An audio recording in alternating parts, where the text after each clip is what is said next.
I knew I was done the moment Julian called my entire team a luxury we can't afford during a transition quarter. Not even 5 minutes into the Monday morning, all hands, and I already felt like I was watching my own obituary being drafted in real time just without the courtesy of flowers or a damn fruit basket. He was on screen from the San Mateo office. That permanent smirk plastered on his face, like someone who thought smugness counted as strategic leadership.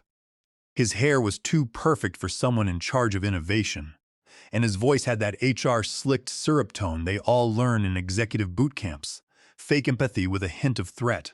He clicked to a slide titled Alignment Directives for Future-Facing Teams and said we'd be moving to full-time on-site collaboration starting next week. No warning, no discussion, just that's the culture now. People stared. I blinked because for 3 straight quarters, my logistics AI pilot had outperformed even our best sales projections. And I did most of that from my basement office, wearing a robe and cat-themed slippers. All R&E, D prototypes and early-stage concepts, he said, must be logged in the shared internal repository. Full source files, technical notebooks, timestamps. That's when I leaned back in my chair and felt my MERS grind because that policy wasn't about collaboration. Quiet corporate paper trail cleansed theft. And if you think that sounds dramatic, you've never had a VP slide into your org from a rival company with an NDA loophole and a memory stick full of ambition. Anyway, before I go on, quick thing. Helps more than you know.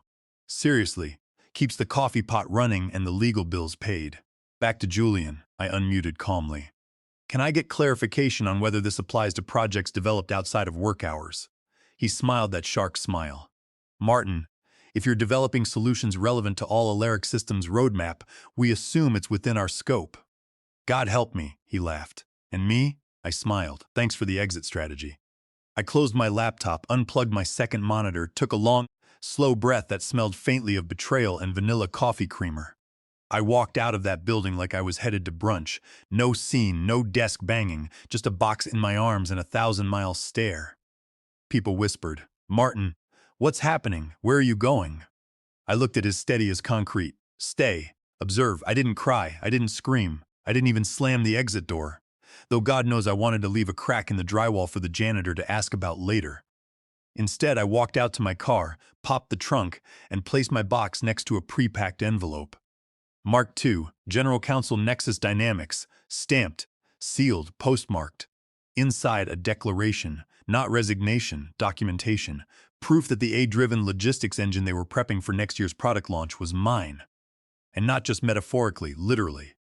See, I'd been building it outside the scope of my contract. They thought I'd cave, that I'd slink off like a good little team player with bruised feelings and a half-finished LinkedIn post. But I don't bruise easy. I build quietly, and when you try to steal what I've built, I don't fight.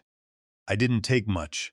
A ceramic mug shaped like a penguin, 2 notebooks filled with half-formed ideas and passive-aggressive doodles of corporate buzzwords, the little wooden plaque Daniel had made last year that said King of Workarounds.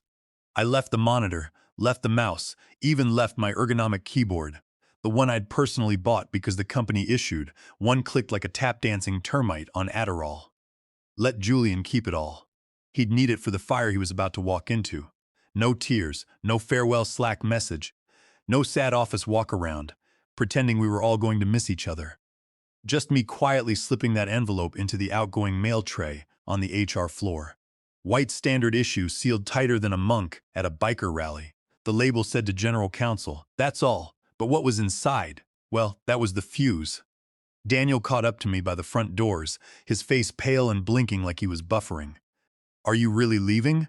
I looked at his, not unkindly, just honestly, stay, observe. He opened his mouth to argue, closed it again. I saw it in his eyes, confusion, fear, maybe a little hope. He'd seen how fast things had shifted since Julian slithered in. He'd watched the way credits were rewritten. Daniel had potential, but he still thought the system could be fixed from the inside. I didn't nod anymore. I stepped in. He stayed behind, chewing his lip like maybe he was the one being abandoned. The doors shut before I could say anything else. The parking lot smelled like scorched rubber and corporate decay. I opened my trunk, placed the box next to the backup envelope. Yes, I had another one already stamped and addressed because paranoia is just experience with better branding, and got behind the wheel. I didn't head home. I drove straight to Oakway Commons, a cow-working space sandwiched between a dentist's office and a vape shop that looked like it sold regrets. It wasn't glamorous, but it had two things I needed. Phil greeted me with a nod, slid my notarization papers across the glass countertop, and said, "Looks like someone's got a big day." I said, "Let's make it official." 3 signature confirmations, 2 timestamp verifications, 1 USB flash drive upload into the encrypted filing system we'd pre-arranged last month. Phil dropped it all into a locked case, like he was handling something radioactive. AI-based predictive routing, load balancing matrix refinements, and something I called the Ghost Protocol. The documentation trail was longer than a CVS receipt and twice as painful for whoever had to read it, entirely outside the scope of my Alerix contract. I even used open-source base code and kept detailed logs showing my progression from napkin sketch to working prototype. The few times I talked it out loud, I did it at local meetups or with friends unrelated to work, witnesses, timestamps, mad data, backups, and then there was the cherry on top. The NDA clause Julian had streamlined during his first week, which ironically loosened their claim over pre-existing intellectual property developed by employees not under active contract obligations. In his quest to consolidate power, he'd left a crack in the wall. I just widened it. As I left Oakway Commons, my phone buzzed. A message from Daniel. "Julian just asked if you'd left for lunch." I drove to the lake, parked under a tree, and watched ducks fight over a bagel chunk like it was a stock option. I wasn't mad. Not anymore. I was surgical. A decade of quiet contributions, of fixing other people's code, of making bad ideas marketable and saving execs from their own incompetence. I'd been invisible. Now I was the ghost in their machine, and soon they'd realize the system they relied on had just walked out the door. The first version of the algorithm was sketched on a napkin at a diner in Kent, right next to a half-eaten stack of pancakes, and a waiter named Cher who kept refilling my coffee without asking. It wasn't elegant, just loops and nodes and arrows scribbled in black ink. But it was the moment I stopped being an employee and started being something else entirely. A builder no longer interested in being robbed. That was 11 months before Julian ever stepped foot in all Alerix systems. 11 months before he'd start stripping my name off slide decks and pretending team-based ideation meant stealing credit from the quiet ones. I hadn't started building it out of spite. I'd started because I saw the writing on the wall. Hell, I'd painted the damn wall. The company wanted speed, not precision, hype, not substance. My proposal for a predictive routing engine that adjusted in real time based on historical delivery patterns and environmental disruptions. Too in the weeds, they said, too complex for sales to understand. So they shelved it. I didn't. I went home, opened my personal laptop, different machine, different network, no trace of all, and started building. Line by line logic, loop by logic loop. I stitched together something that worked quietly, cleanly, legally. Every git commit had a timestamp. Every back uploaded to encrypted storage. I even emailed digest logs to myself weekly, using a personal account registered to a name variation I'd used in grad school. And once a month, I met with an old college friend, Henry, now an adjunct professor at a community college, to walk through the progress. He signed off as a third-party witness on progress forms I kept notarized. Paranoid maybe, but in this world, paranoia is just foresight wearing work boots. 6 months in, the routing algorithm was no longer just a theory. It was a functioning skeleton. I tested it against mock data pulled from open-source shipping datasets. The results were so efficient, they made Nexus Dynamics' existing logistics framework look like a kid playing with Legos blindfolded. So, I scheduled a meeting, not with my manager, not with my director, with someone outside the glass box, Oliver Fisher, no-nonsense IP attorney who used to work with mid-tier defense contractors and looked like he'd gone 10 rounds with 4 different patent trolls before lunch. I laid out everything. Logs, backups, timestamps, offsite development proof, even a video of me building a core module with a time and date watermark on the screen and a local radio station playing in the background. Oliver didn't blink. "These are yours," he said. "No question." He drafted the filings, 3 separate provisional patent applications, explicitly invoking 35 U.S.C. Section 271 to establish willful infringement, the routing optimization engine, the fallback redundancy logic that triggered based on delivery anomalies, a dynamic resource balancing system I called Ghost Protocol because it moved data so silently even sysadmins would miss it. Filed under my name, my personal name, no corporate ties, no ambiguous language that might let all Alarics sneak in through a back door. Oliver triple-checked every clause, and just to be sure, we timestamped the filings through a separate independent archival network. Legally overkill, but emotionally satisfying. I didn't tell anyone at work. Then Julian arrived like a cheetah in a boardroom full of mice, thinking speed and power made his untouchable. He announced Nexus Dynamics would soon launch a new AI-driven logistics intelligence suite. And I nearly choked on my lunch. They were using my foundation, not just inspired by, built on. And what they didn't know, what no one in that tower of recycled buzzwords and ego inflation knew, was that the moment they hit compile on the demo version, they'd already stepped onto a legal landmine. Because every core dependency in that code, every logic sequence, every backbone decision tree that made it intelligent was now protected by law, not because I was vengeful, because I'd lived through enough office betrayals to know that silence only protects the thief. So I stopped being silent. I became precise, and precision, my friends, cuts deeper than rage ever could. They called it Project Zenith, which already made me want to gag, as if slapping a dramatic name on a bundle of half-understood algorithms could turn duct tape into a Tesla. Julian stood up at the all-hands that Friday and declared with his trademark breathless enthusiasm, "Be unveiling Zenith at the Midwestern Tech Frontier Summit. This is our moonshot." Basically, what I'd been building, only now duct taped together by a team that didn't know which parts I had intentionally never documented. Because here's the dirty little truth about real innovation. Not everything lives in Git. Sometimes the most crucial pieces live in your head, in shorthand, notes on legal pads, or in 5-line Python scripts you never commit because you know exactly how they'll be stolen if you do. Julian didn't know that. Or maybe he did and just didn't care. The summit was 3 weeks away. His team started scrambling late nights, Slack threads on fire, frantic requests for vendor credentials no one could locate because I had them memorized, not saved. One junior dev named Felix, sweet kid, used to ask if I'd proofread his code comments.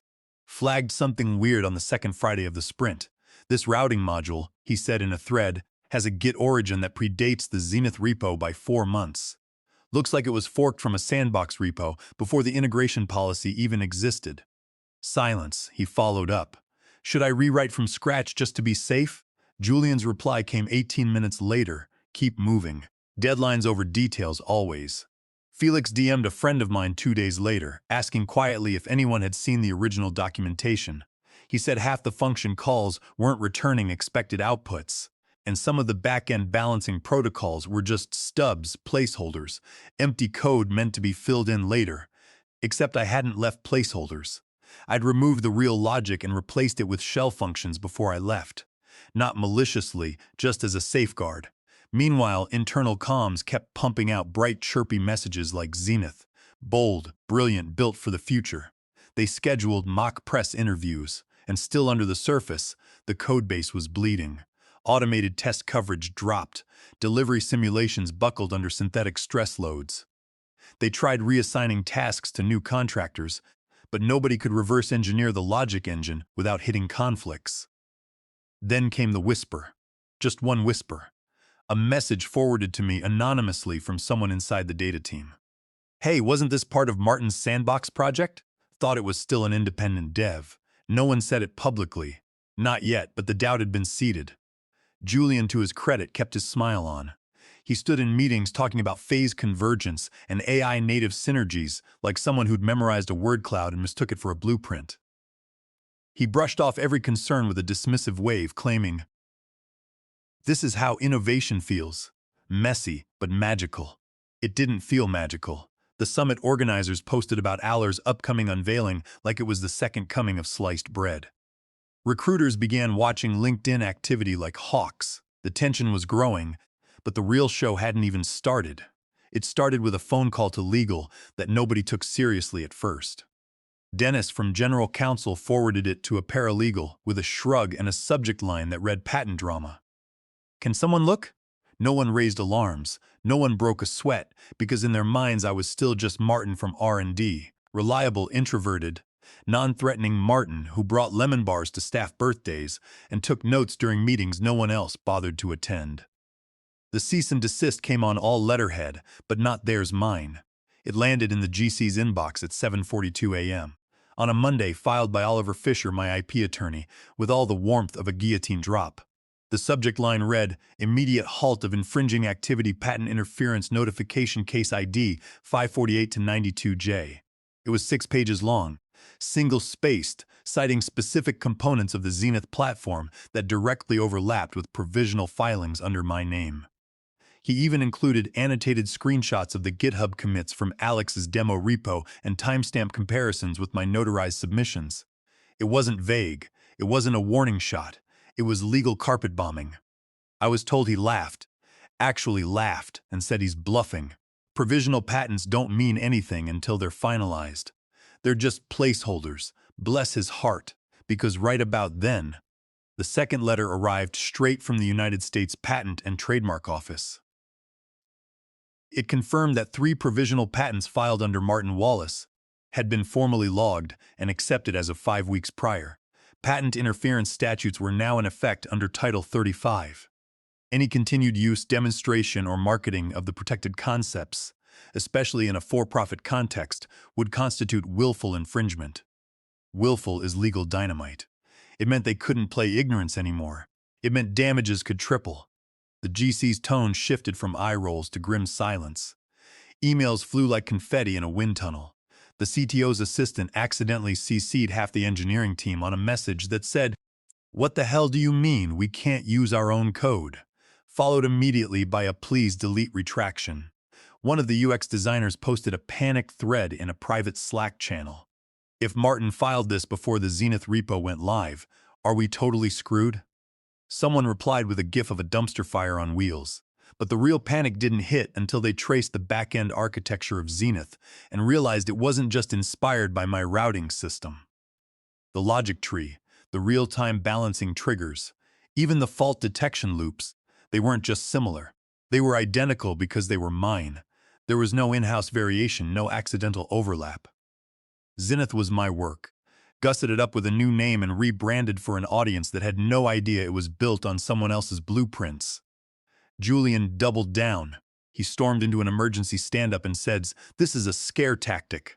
We're not pulling anything. The summit is in 10 days. We've already booked the booth. PR's involved." He's not going to tank his own career over a technicality. "Oh, Julian, you thought it was a game." But I wasn't bluffing. I wasn't emotional. I wasn't even mad anymore. I was strategic, and I had just flipped the switch. Over the next 48 hours, a quiet war erupted inside Nexus Dynamics. Legal pulled engineering files. Product halted demo prep. The CO demanded a full audit of Zenith's codebase. 2 contractors quit outright, saying they didn't want to get dragged into an IP lawsuit. And someone, probably Felix, leaked part of the cease and desist letter to a tech forum under a burner account. Summit demo in jeopardy. Now he was watching them walk right into it. The air at the Midwestern Tech Frontier Summit smelled like burnt espresso and desperation. Julian arrived at the convention center in a tailored blazer, the color of overconfidence, and heels that clicked like punctuation marks. His entourage, 3 engineers, 2 marketers, and 1 poor intern named Toby, trailed behind us like ducklings following a freight train. They wheeled in branded banners, tote bags, lanyards, and a demo rig preloaded with the Zenith platform. Booth hash 207 was theirs. Center row, right across from 2 competitors who'd already posted teaser videos about predictive fleet optimization. The cease and desist ignored the provisional patent confirmation, brushed aside. The internal emails begging for caution dismissed because Julian had a mantra and he kept saying it like an incantation. "The patents are provisional. They mean nothing." He said it in the elevator. He said it during the setup. He even said it twice while getting mic'd for the live stream panel, where he'd be debuting Zenith in front of investors, journalists, and half the Midwestern logistics tech scene. Inside the Nexus booth, the tension could have sliced through steel. The demo laptop was connected to a secondary monitor. 2 techs hovered near it, doing last-minute checks, trying not to sweat through their polos. Felix looked like he hadn't slept in days. Logic functions scrambled to avoid triggering any direct conflict with my filings. but it was like trying to duct tape a dam with wet receipts. "Everything ready?" Julian asked, smiling too wide, his voice just a pitch too high. One of the contractors gave a thumbs up without looking his in the eye. The lights dimmed for the product showcase panel. He walked up to the podium, gave his pitch. It was slick, full of buzzwords and vague promises. He gestured toward the screen and now he beamed. The audience clapped. The lights focused on the screen and for about 20 seconds it worked. The map loaded. Numbers danced. Routes blinked. Then the engine buckled. The screen froze. A red warning popped up.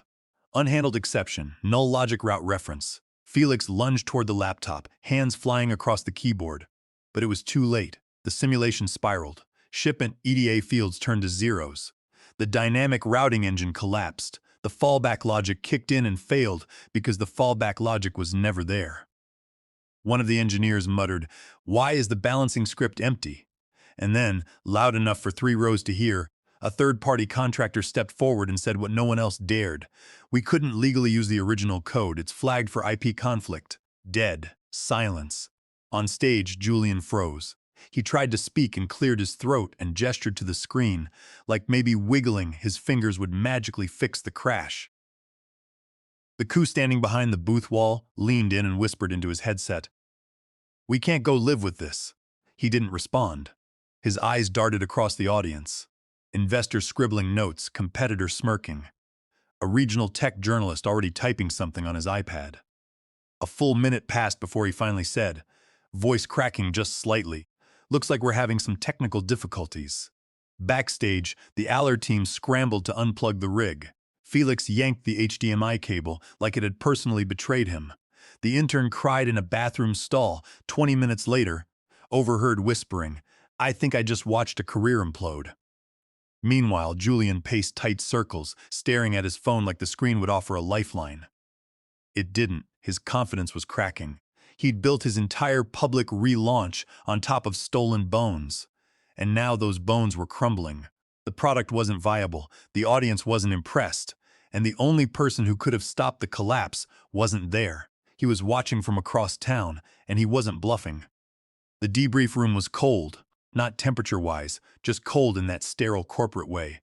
Windowless, fluorescent beige walls pretending to be modern. The kind of room where careers don't end in fire, but in carefully worded memos and HR disclaimers. His phone was face down. His voice, the first time since he arrived at Alorix, was absent. They didn't even give us a coffee. The COO opened the session with a forced throat clear and mumbled something about navigating unexpected friction. No one laughed. Neither were the engineers.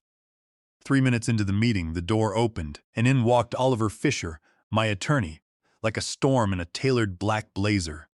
He didn't ask permission, he didn't introduce himself. He just walked straight to the head of the table, set a thick manila envelope in front of General Counsel Dennis and said, "Calm as sunrise. Martin Wallace sends his regards." Dennis, confused, looked to the board for guidance. The older one with the tortoise shell glasses gave a tiny nod. Oliver took a step back and crossed his arms. First, a printed spreadsheet of logs, commits, backup, sync reports, all with MER data confirming origin, timestamp, and development device IDs. Every line of code Julian had claimed belonged to Zenith, had been written months earlier by me on a machine registered to my name outside all Alaric's network. Second, a notarized affidavit from Henry, my witness. Dated, stamped clear, a small USB drive labeled Audio January 17R in Dreorg. Dennis plugged it into his laptop, pressed play, and there it was. Julian's voice, crisp and undeniable. "If you can just resign and go. A beat. You'll be fine. Honestly, your stuff is probably too technical for Zenith. Anyway." A longer pause followed by a chuckle. "Once it's in the system, it's ours." The room went still. Liza let the silence sit, let it marinate. All holds no claim, no rebuttal. Dennis shut the laptop slowly like it might explode. The older board member turned to Julian. His voice was low, but the words cut like wire. "Did you verify any of this before announcing Zenith?" Julian opened his mouth. It was a legal statement of acknowledgement and requested retraction. Alex's agreement to cease all use of the disputed systems, refrain from referencing Zenith in marketing materials, and release a public clarification. There was a blank signature line. Dennis didn't ask questions. He just set the page in front of the board. No one defended Julian. They just stared because the truth wasn't fuzzy anymore. It wasn't debatable or wrapped in interpretation. It was filed, timestamped, admitted to on record. Now they were caught by a man they thought was dispensable, a man who didn't fight with emails or pleadings or escalations, a man who said thanks for the exit strategy and left. Julian didn't speak for the rest of the meeting. He just sat there silent, pale, and very, very small. Sharp the next morning, Julian's name wasn't on the invite list. His office door remained shut, his chair conspicuously empty, and his Outlook calendar went dark. But upstairs, decisions were being made. The first was simple: Zenith was dead. A quiet bullet to the temple, executed by unanimous vote. Board didn't even pretend to salvage it. There were too many eyes now: investors, journalists, competitors waiting to pounce on any misstep, and trying to salvage Zenith would only lead to one place: court.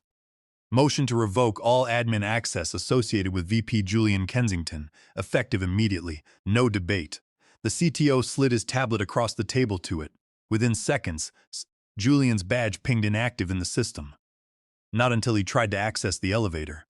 Maybe not until he got back to his office and found his login rejected, but it was done. Then a quiet but purposeful shuffle of papers. Inside it detailed without fanfare that the core intellectual property once dubbed Zenith had been traced to former employee Martin Wallace.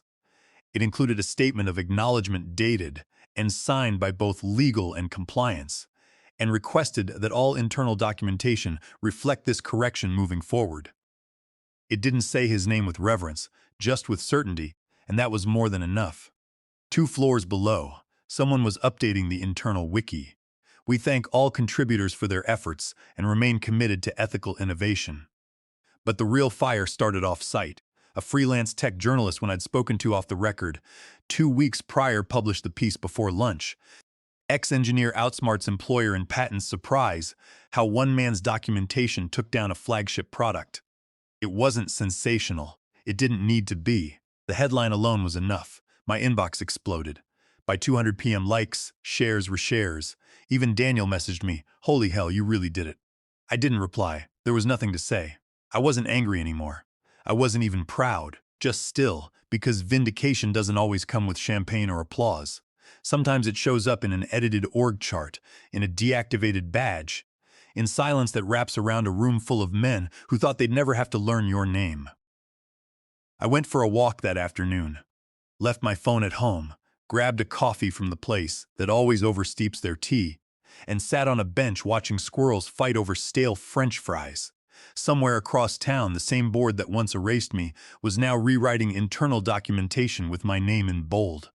Julian's chair, it would be gone by morning. But mine, they never even realized it had been stolen until I took it back. The badge was heavier than I expected. Not literally, of course, just symbolically. Clean silver rectangle with Viron Labs etched into the bottom corner and my name above it. Martin Wallace, Chief Patent Officer. The receptionist smiled, like he'd been told to expect me. He pointed me toward the elevator bank, which opened with a quiet ding and a rush of lemon-scented air conditioning. The building was all glass and clean lines designed to feel like the future, like something you could trust with secrets and capital. Quantum Tech wasn't a startup, not exactly. They were lean but lethal, focused, run by people who understood. IP wasn't some box to check. It was the foundation. They'd courted me after the article dropped, made it clear they didn't just want my name on paper. They wanted my system, my discipline, my foresight. Not a whole one, but enough of one. First order of business, setting up a patent review protocol so no one in that building ever made the same mistake Nexus Dynamics did. I hadn't brought much with me, just the usual laptop, legal pads, a single framed photo of me and Henry eating soft pretzels in grad school. At exactly 9 a.m., I opened my inbox. 15 NDA forms waiting for my review. 3 internal product proposals with flag dependencies.